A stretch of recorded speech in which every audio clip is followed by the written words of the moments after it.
Namasyal na naman tayo sa dagat mga lods.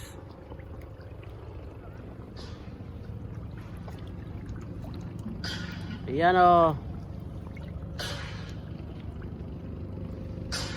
Napakagandang tanawin kaso mainit lang. Mainit lang mga lods. Sarap mamingwit ngayon ah. Kaso di kami nakapagdala ng pamingwit.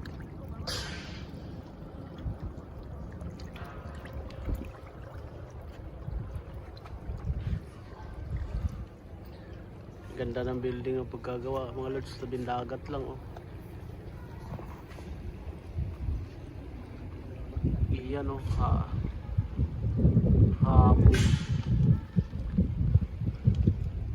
ilang floor yan? Royal Pacific Residence at Island Properties. Tatakpan na yung tower na pinagtrabahuan namin mga lods oh. So lods, mga nagtitinda ng isda oh. Nagtitinda naman ng isda dito sa mga tao din nagtatrabaho dito, katulad ng mga kontraksyon, yung ano-ano lang. Yan yung mga bangka nila mga lods oh. Against the light na yata mga lods eh. Ayan yung mga tao na yan, mili ng isda yan. Init kayo masyado mga lods.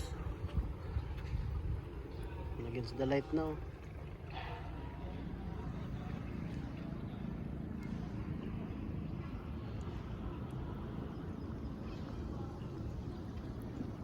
Yung pier mga lods. Ayun yung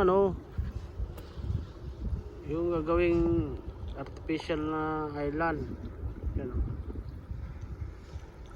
Kung sinisip-sip yung mga buhangin sa dagat oh, pinagtutumpok. Ayan oh.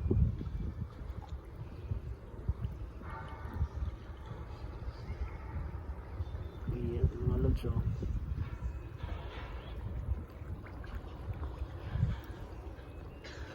Sa Soler, sa Okada, sa Soler, MOA, yung may Creswell, MOA, tsaka yung sa pier. Yun.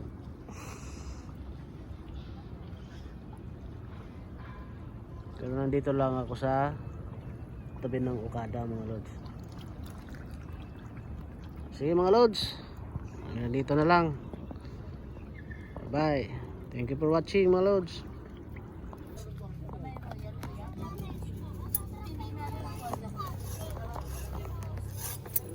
Mga lods, bumili kami ng isda. Yan, sigurado na yan. Panigurado na yan, bumili kami ng isda. Oh. Buhay pa yung iba. Oh. Kahango lang galing sa dagat. Yun.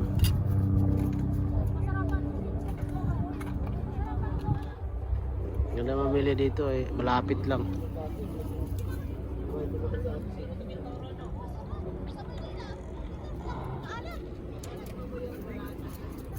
Kunti pa tao ngayon mga lods kasi alas 4 pa lang, alas 4 pa lang, alas 4 medyo, mag out yan mga alas 5, dumugin na maraming tao to.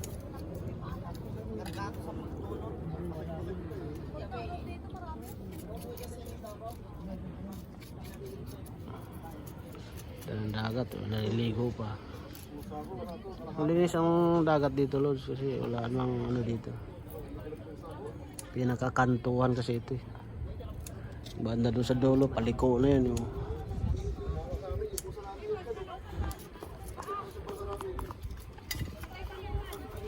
Na lods, may uuwi na at kami magluluto. Ang aming nabiling isda. Thank you mga lods.